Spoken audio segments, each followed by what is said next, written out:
আসসালামু আলাইকুম প্রিয় দর্শক বন্ধুরা, আপনারা দেখছেন BD weather TV YouTube channel.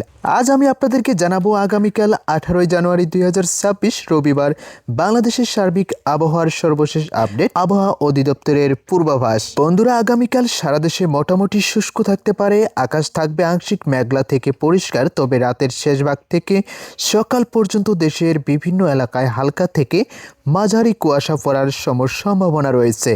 প্রথমেই বলি, ঢাকা ও আশেপাশের এলাকায় থাকবে রাজধানী ঢাকার আগামীকাল আকাশ আংশিক মেঘলা থাকতে পারে, সকালবেলা কুয়াশার প্রভাব থাকতে পারে। ঢাকায় সর্বনিম্ন তাপমাত্রা থাকতে পারে 14 থেকে 15 ডিগ্রি সেলসিয়াস পর্যন্ত এবং দিনের সর্বোচ্চ তাপমাত্রা উঠতে পারে 25 ডিগ্রি সেলসিয়াস। সকাল ও রাতের দিকে ঠান্ডা অনুভূত হতে পারে। এবার চলুন উত্তরাঞ্চলের দিকে। রংপুর বিভাগে আগামীকাল শীতের প্রভাব তুলনামূলক বেশি থাকবে। রংপুর জেলায় সর্বনিম্ন তাপমাত্রা নেমে যেতে পারে 9 থেকে 10 ডিগ্রি সেলসিয়াসে এবং দিনের সর্বোচ্চ তাপমাত্রা থাকবে প্রায় 22 ডিগ্রি সেলসিয়াসে।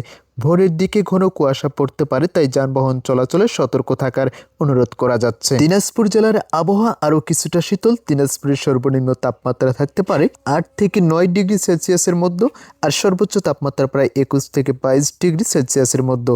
শীতের তীব্রতা আরও বেশি অনুভূত হতে পারে, বিশেষ করে সকাল ও রাতে। এবার যদি দক্ষিণ অঞ্চলের দিকে আমরা নজর করি, বরিশাল বিভাগে আবহাওয়া তুলনামূলকভাবে একটু উষ্ণ থাকবে।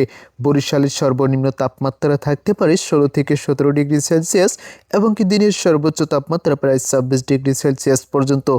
আকাশ বেশিরভাগ সময় পরিষ্কার থাকবে, তবে সকালবেলা হালকা কুয়াশা অনুভূত হতে পারে। চট্টগ্রাম ও উপকূলীয় এলাকায় আগামীকাল আবহাওয়া শুষ্ক থাকবে। সর্বনিম্ন তাপমাত্রা প্রায় 17 থেকে 18 ডিগ্রি সেলসিয়াস এবং সর্বোচ্চ তাপমাত্রা 26 থেকে 27 ডিগ্রি সেলসিয়াস হতে পারে। সমুদ্র কিছুটা শান্ত থাকতে পারে।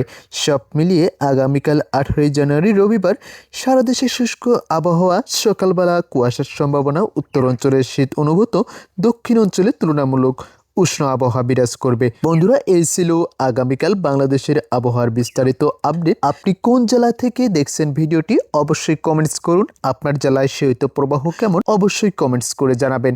আর বন্ধুরা, ভিডিওতে লাইক, কমেন্ট, সাবস্ক্রাইব করতে অবশ্যই ভুলবেন না।